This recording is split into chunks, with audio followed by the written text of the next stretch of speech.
Hello everybody and welcome back to my channel. I am Color Me Badland back with a brief share of some amazing body lotions, body creams, a couple of sprays I think from Bath and Body Works, and another amazing fragrance that I wanted to come on and share that will be perfect for Valentine's Day if you celebrate, for all the lovers out there. But before we get into that, I want to welcome you back to my channel. Glad to have you. If you've seen any of my other videos, of course, if you've seen any of my other videos, you will know that this particular channel caters mainly to the fragrances that are in my collection, those that are on my wish list. We talk about, of course, all things beauty, natural skincare, a little bit of makeup, a little bit about hair, weaves, and wigs. We haven't got off all into that just yet, but we're getting there. We'll also talk about love, romance, relationships, dating, family, and faith, and whatever else you want to talk about. So make sure you comment below. I've been getting a lot of new subscribers and current subscribers commenting on different videos that they enjoy. So thank you so much for your comments. And then I've also, of course, still been getting questions through email as well for Dear Color Me. And today we are going to come on and answer some Dear Color Me questions. All right. So let's get into it. Oh, I do want to add that if those are topics that you are interested in, make sure you stick around and listen to the rest of the video. Also, if you enjoyed the content, make sure you remember to hit the like button. Share the video to any of your social media platforms. You can also subscribe to my channel. That would be greatly appreciated.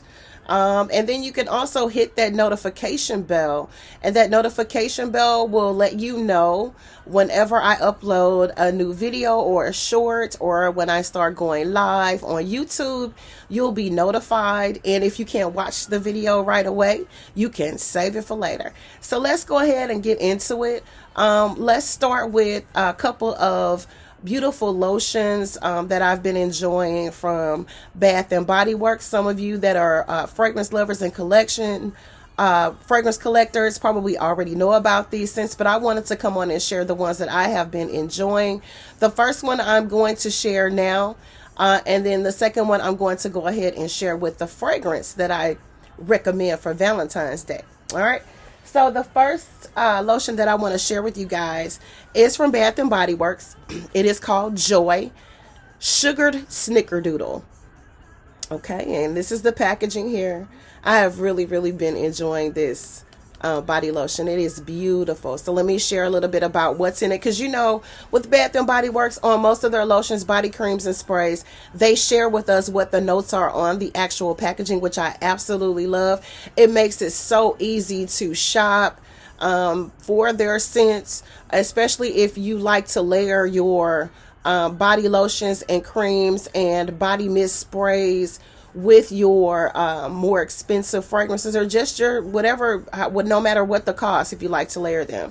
So this particular scent here is the fragrant notes of this body lotion is Snickerdoodle Spice, Creamy Vanilla, and Sugared Musk. So it's really sweet, but it's absolutely gorgeous. I love Snickerdoodle cookies. I don't eat a whole lot of sweets, but if I do, that is one of the ones that I do like to indulge in. And so I thought I would try this lotion, and it is absolutely gorgeous. It has shea butter in it, of course, coconut oil, and vitamin E. It is dermatologist tested, not tested on animals. And so I love that this is animal cruelty free. Okay. All right. So let's go ahead and get off into it. I have been promising a Dear Color Me video segment, answering some questions. I got questions that haven't been answered from 2021, so it's time to go ahead and unload them. This video may be a little bit long, so I just want to warn you ahead of time. Of course, you know that I rewrite my questions. I have decided that unless the person, the said questionnaire that sends the questions into me, ask me to like give their channel a shout out, that I will not mention their names.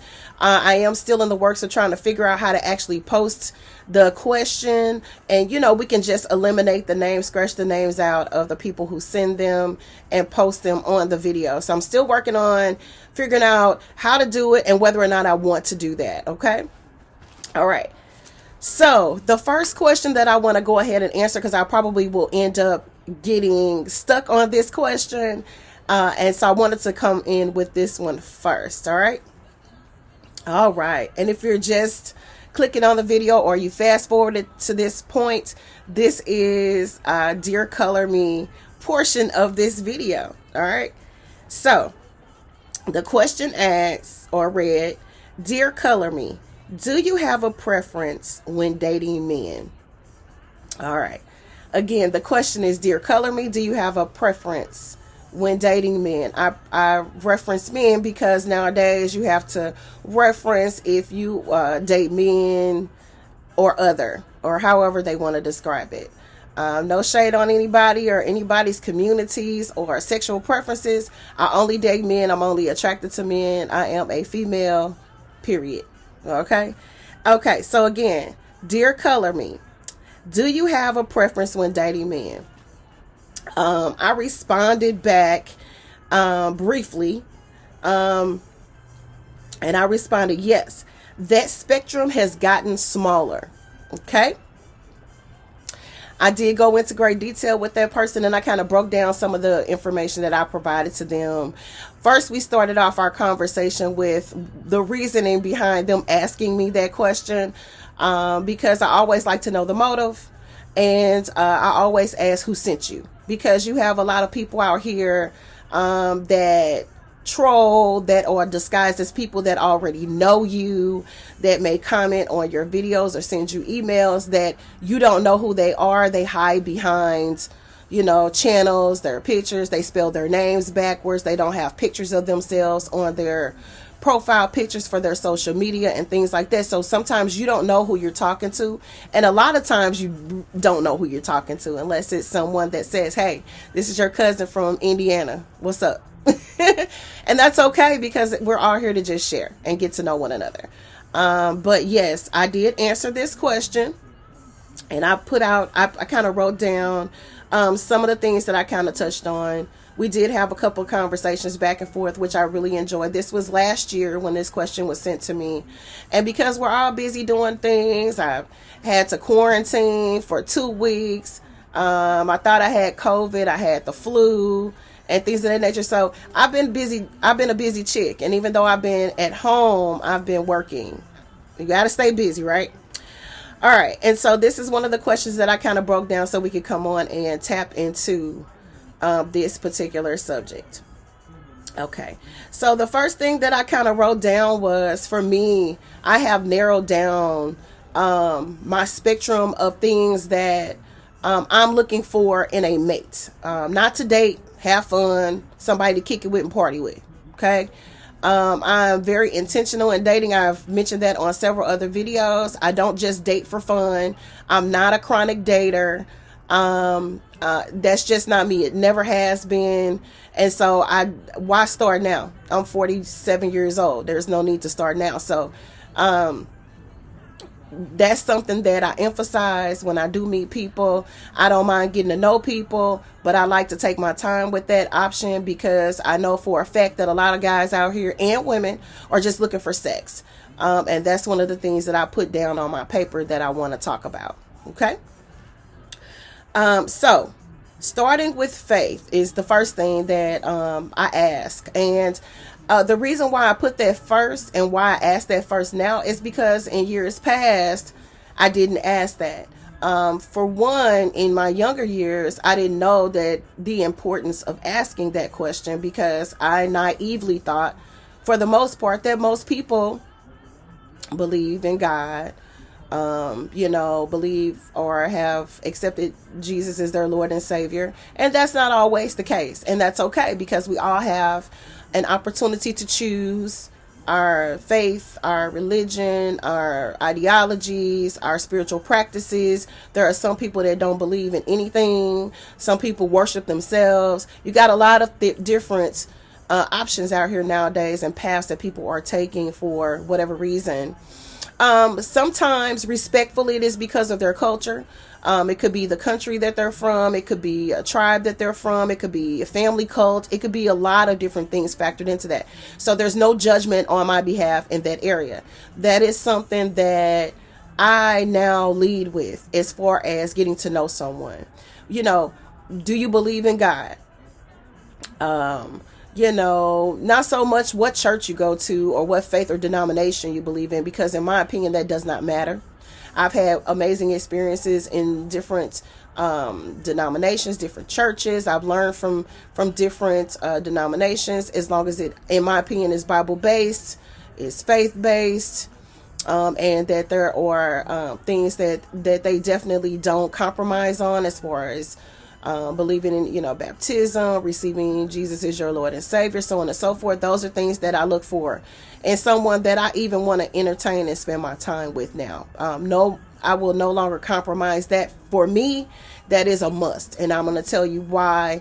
And going through, I've been engaged twice in my lifetime. I've had 3 sets of rings, and going through premarital counseling taught me to thoroughly,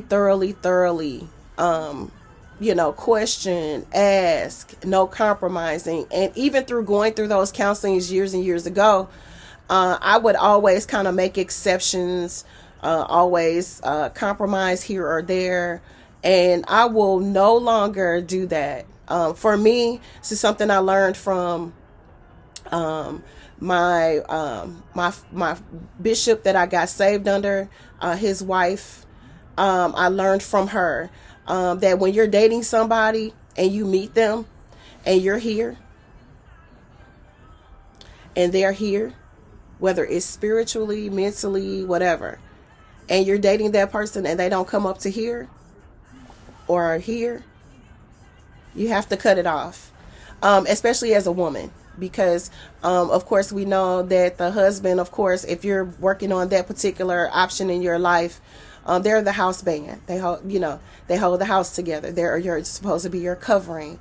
They're the spiritual leader of the home, and things of that nature. And so how can they lead you if they're here and you're here? Okay. If they're not working on meeting you here or exceeding, because they are supposed to exceed. There are different circumstances and situations where those things are maybe a little bit different. There may be gentlemen out here that may be on a higher spiritual realm and relationship in their walk with Christ, and it's the opposite way. So that goes for both genders. It's not just for women. I'm just speaking on behalf of women. I can't speak for a man because I'm not one. And so for me, that is number one. Will no longer compromise that. Okay.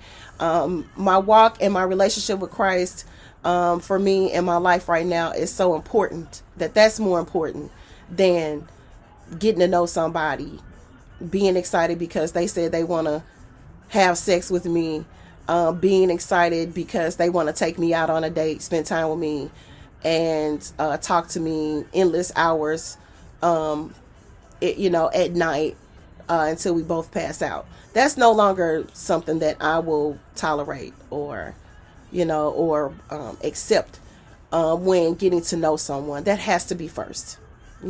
We have to have that commonality with one another. And so that is number one. Another thing that I've added to my list, for some reason, I think ever since I turned maybe about 40, 41, 42, somewhere in there, I attract younger men. I'm not a cougar. I don't go out looking for younger men. I've been told that I guess it's because I look younger than my age. I've had to show people my ID before to prove my age before. I'm grateful for that. I'm grateful that they, say, I don't believe that you are the age that you are. That's a good thing. I have dated some gentlemen that are much younger than me that look older than me. It's true. I'm not saying I look like a spring chicken, but I still get carded. So there you have it. And so for me, I will no longer date anyone under the age of 45 years old. I, again, am 47. Laura stays the same. And I will be 48 this coming summer. And for me, the maturation of a man is important for me. I'm not looking for a boy toy, what people have been called an F-boy nowadays. Someone who is just looking for somebody to have casual sex with, and things of that nature. That's not for me. That's not the lifestyle that I live. And a lot of gentlemen that are underneath that age, that aren't married or have never been married before, still have that mindset and mentality. Okay. And that is something that I just, in my opinion, from my experiences in dealing with gentlemen that are a lot younger, they're not ready. They're just not ready. The mature level for me, life experiences, if we get to the point of talking about lifelong partnership, because again, I date with intention. So my intentions going into getting to know someone is to find out if this is a person that is going to be a lifelong partner for me. And when they meet me and approach me, they should already know if I am someone that they are interested in getting to know for that level of relationship. Okay. So for me, 45 and under is a no-go for me from here on out.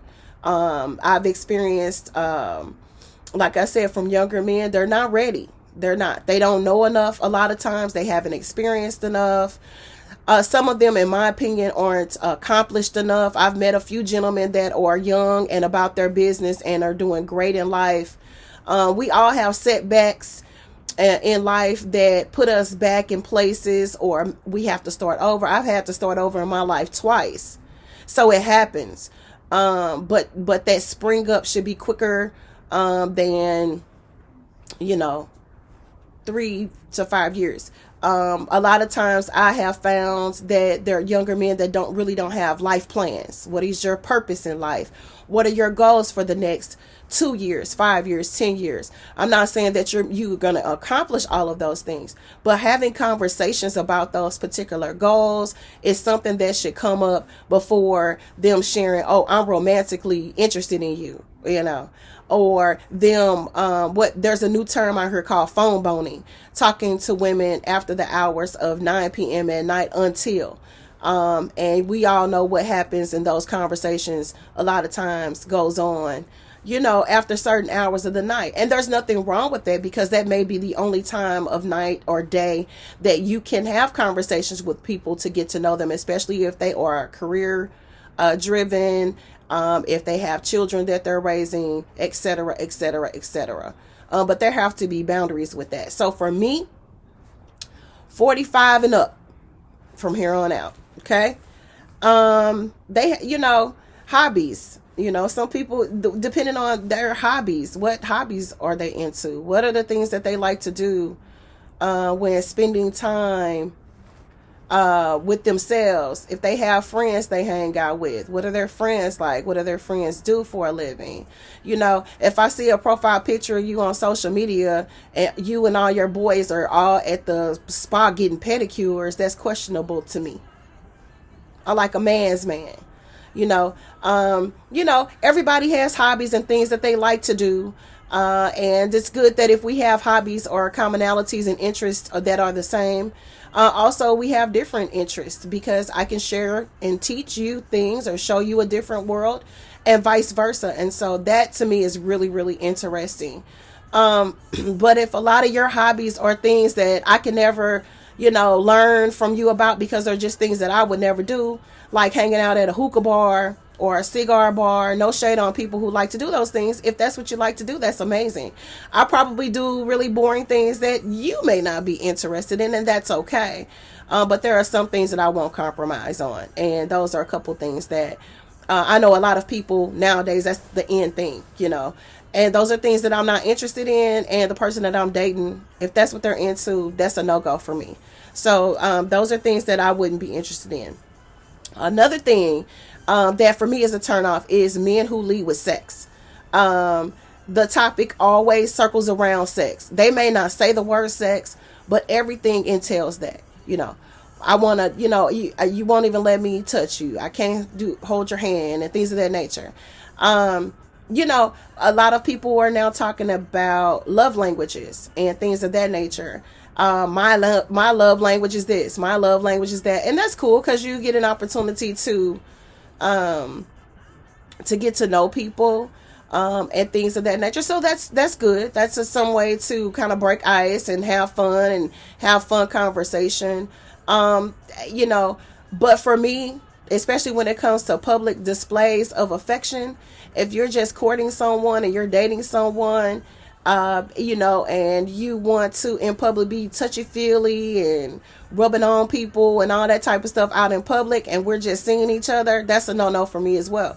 Because if we're just dating and your intentions are just to hang out and have fun, and mines are different, my king might be somewhere where we out hanging out, and if you rubbing all on me, he might think that I'm taken, without the titles. And so for me, those types of things are exclusive for committed relationships that are moving towards engagement or marriage. We break the rules sometimes and we slip up, and that happens. We're human. But for the most part, those intentions have to be pure from the very, very beginning. Okay. All right. Another thing, a man that is still leaning on their mother. As I stated, only gonna date 45 and up from here on out. And I got a cap on that too. Because I was in a previous relationship with someone who was 10 years older than me. We were married. And that didn't work either. That decade made a difference. So there, it just depends on the situation and the circumstance. But for me, men that are still leaning on their mother, that is, for one, a turnoff to me. I think that anybody over a certain age should be able to stand on their own. I know what it's like to be able to call mama and say, I'm short on this, I need help with this, or whatever the case may be. But at a certain point in your life, you have to be able to stand on your own 2 feet. And if you are talking about becoming the head of our household, my life, my covering, if you're still leaning on mama, you can't cover me. Period. So those are things that I've now kind of changed, and like I said, narrowed my spectrum on things that would be something that I would say, no, I think we better grow up a little bit more before we talk about getting serious with each other and things of that nature, because that has to be, when you get married now, because I'm talking about marriage-minded goals. The two shall become one. So if you still got mama over here and you still leaning on mama, we can't become one. It's going to be a problem. So that degree of separation has to already be enrolling. It has to be in progress or already be a done deal. That's just, it can't be two wives. Can't be two wives. You got to have you and your mom's relationship, and then you and your wife's relationship, or your fiance, girlfriend, when it gets, So that for me is a no-go. Got to be a man. All right. Another thing that I think I shared was I have noticed this, and this is something that I'm going to touch into deeply as the year goes on, as time allows and permits. Men who have issues with colorism.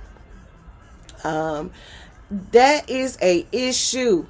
I got into almost a downright it was an ugly conversation in my opinion. I didn't like the vibes that I was getting about the conversation. Colorism within, racism within race. Our race, the black community, the African American community. That seems to be a huge issue. I didn't realize that it was an issue until I got much older, and things of that nature, because it's never been a big deal and was never a topic in our household growing up. We were taught that, you know better than the next person. I don't care how gifted you are, how pretty you are, what you can and cannot do. We're all the same. Okay? You can buy beauty, you can buy looks, you know, you can buy anything if you got the money. So those things can fade. Anything can, we were always taught anything can happen to you in life, where whatever you have that you lean on and vanity wise, it can change. So those things I've never really focused on. And so when I get into conversations, people always bring those conversations to me, and I welcome them because I think that they're healthy and nurturing conversations. But when it turns into something that is a combative conversation and you really have an issue with that, that needs to be turned into a counseling session, and I'm not the counselor on that. So that's something that that's a turn off for me. And that is something that if a person has a really huge issue with that, it could turn into a real problem in your relationship. That's something that they need to deal with within themselves, as far as their self-esteem, things that they've gone through in their life, their childhood perhaps, that they need to get healed from before they try to step out and get into relationships with people who may be of a darker complexion than them or a fairer complexion than them. Yes, we have those issues in our community, and it's a big deal to some people. That's why I welcome those conversations, because I think that it is important for us to help heal one another and each other. But when it's a deep-seated issue that needs counseling and healing from, that's a turnoff for me, total, because that's something that I can't help you with. And a lot of times when you get into relationships with people and they have deep-seated, deep-rooted bitterness and issues within themselves about certain things that you may possess that they don't, that's where jealousy, envy, and strife come from. And that is a battle that you can't fight. So that's why it's good to communicate with people when you're meeting them, to find out what they think about certain things. Because if you have an issue with certain things about yourself and that person possesses those qualities, guess what's going to happen if that person isn't healed from those issues? They really are going to mistreat you, bottom line. They're not going to treat you right. Because deep down inside, they're either going to be jealous, envious of you. They're angry and bitter about how they were treated as a deflection of what they look like or what they've been told they look like. And they believe those things. They may be true about you. It may be true.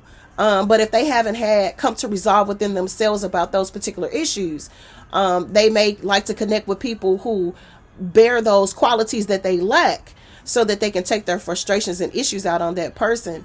They'll come in disguised with starting off with love bombing, and things of that nature. And before you know it, once you're in and you're in love, they flip the script on you, and then you are in an entanglement. And some people don't get out of those entanglements.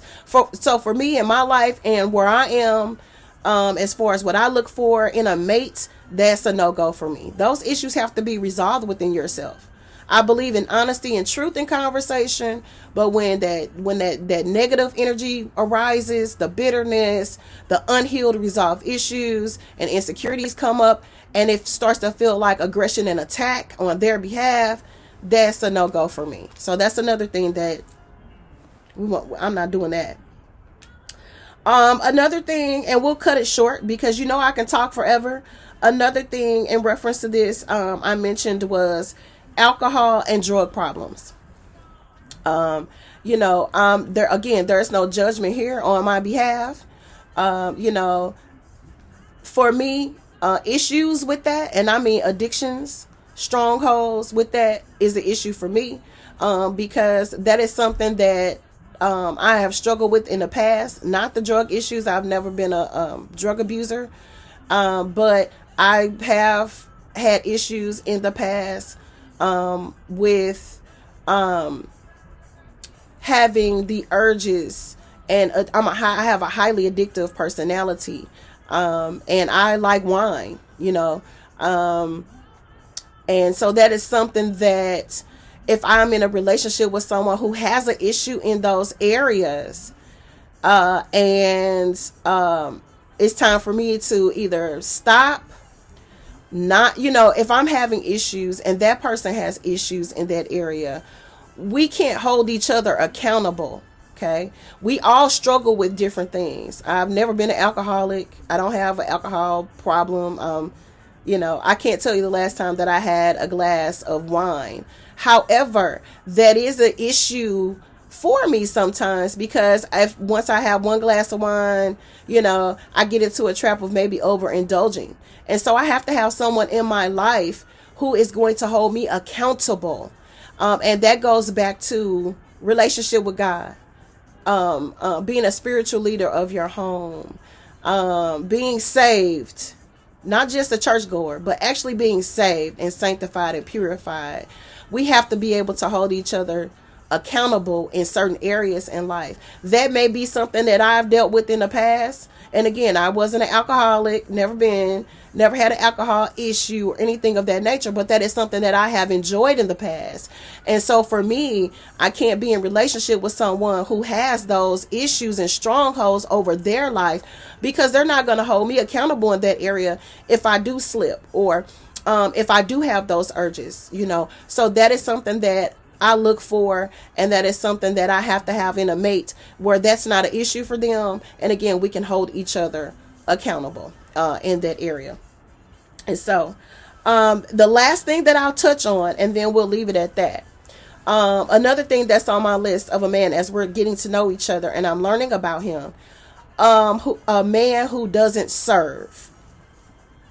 What I mean by that is someone who doesn't serve whether it's their household, their family, if their mom and dad are still living, if they have siblings that are still living, if they have children. Some people still get along with their exes, whether it's wives or if they have children outside of being married. If they have friends, if they're in a church community, if they're a part of a sorority or a fraternity, organizations that require servitude. And I'm talking about without a plaque or an award, without an acknowledgement, just servitude. Someone who has the spirit of servitude. If a gentleman doesn't have that, we won't their compatibility and the chemistry won't mesh very well, because that's all I know. That's all I know. And I'm extremely attracted to men who serve. And I'm attracted to especially men who serve anonymously. People who give, givers, men who give to their communities, serve their churches, serve their parents. If they have to take care of elderly parents, that goes back to leaning on your mom and your dad if they're still in your life, and not being a man or a woman. People who serve their families, if you have children, or like I said, anyone that you've been called upon to serve and take care of other than yourself. That's something that if you don't have that spirit about you, it wouldn't work with us, because I definitely believe in giving of yourself, without receiving accolades, a pat on the back, a certification that look at me, I did this. So that is something else that I look for. A man with a spirit of servitude in silence, anonymous servitude, They don't post everything on social media that they've accomplished. They don't post on social media all the awards and accolades that they have received, and things of that nature. Because servitude is about just working and giving of yourself. And so that is something that I look for in a quality in a man. And as I stated before, I knew that this question was going to go and go and go, because that is, for me, this is really important. In the healing process, getting to know myself again, getting out here, stepping out on faith, meeting people, going out with people, hanging out, conversations and things of that nature. I'm learning about me. And that's the beauty of dating and getting to know other people, is that you get to know yourself. We constantly evolve and grow in life, I hope. And with that, our tastes change. We learn what we really do and don't like. We learn about ourselves. We learn about the things that we need to fix about ourselves. Most importantly, we learn about the things that were in areas that we need to grow and we need to perfect, and the places where we need to heal.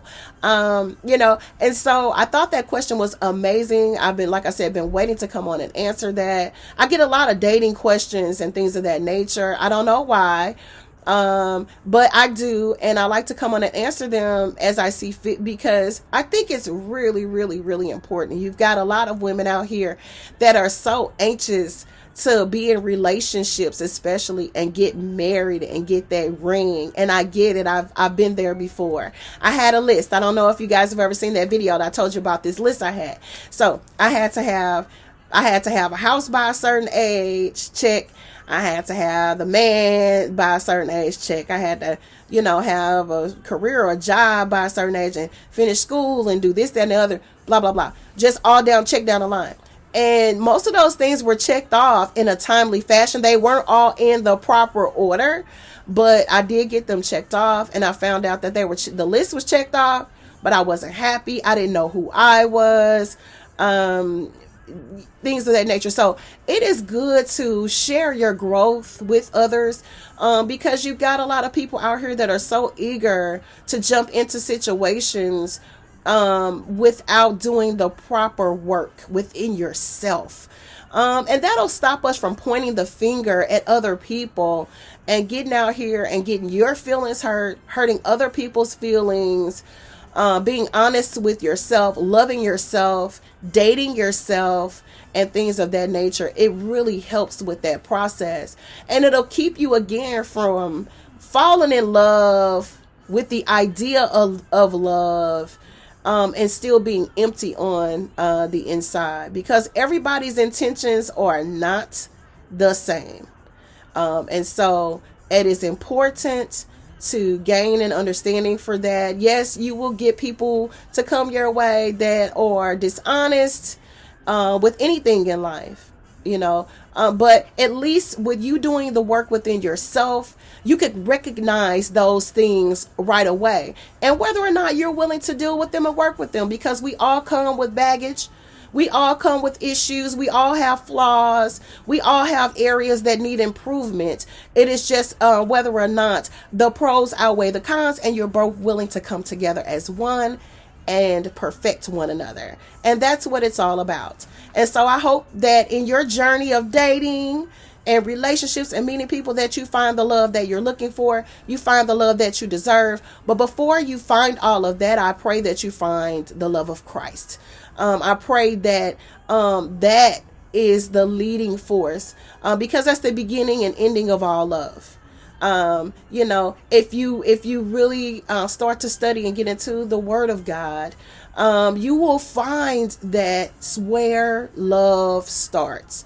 It begins. I would recommend, Proverbs and the book of Songs or Psalms, and read some of those verses, and scriptures, and it'll give you an idea for what love is. The Song of Solomon gives you an opportunity to really get in depth with loving, learning how to love, learning what love is all about, learning how to care for yourself and love yourself just the way that God has created you. And once you begin to learn to love you, then the healing process can begin, and you can share that love with others, and less people will get hurt out here in these streets. And so that's all I have for now. I wanted to go over some fragrances. We're going to do another video on our Valentine's Day fragrance, because I'm excited to come on and talk about that. But I wanted to share that, that question, because I think it is so very, very important. The Bible states, or the Word of God states, be anxious for nothing. Don't be in such a hurry to, hop into bed with people and to get married and hooked up with people that you don't know. Because it takes time to develop things. It takes time to learn who a person is. It takes time to find out whether or not this person's intentions are pure, and their motives are the right motives. And you can find that early on. I have a question that I always send out to people when they tell me, I'm interested in you, I want to take you out, I've been looking and watching you for a long time. And I just ask this question, just this simple: who sent you? If I get a quick response If I get a response that takes a long time, want to know what kind of question is that? What do you mean by that? I've never had anybody ask me that question. That's a red flag to let you know that the motives are not pure. This is Color Me Bad Lynn saying thank you for watching. I really appreciate all of the love and the support that I am getting from my channel. It's nothing but up from here. All right. All right. So I thank you guys. Welcome to my channel if this is your first time. Yes, she talks a lot, but I'm talking about something. God bless you guys. Peace.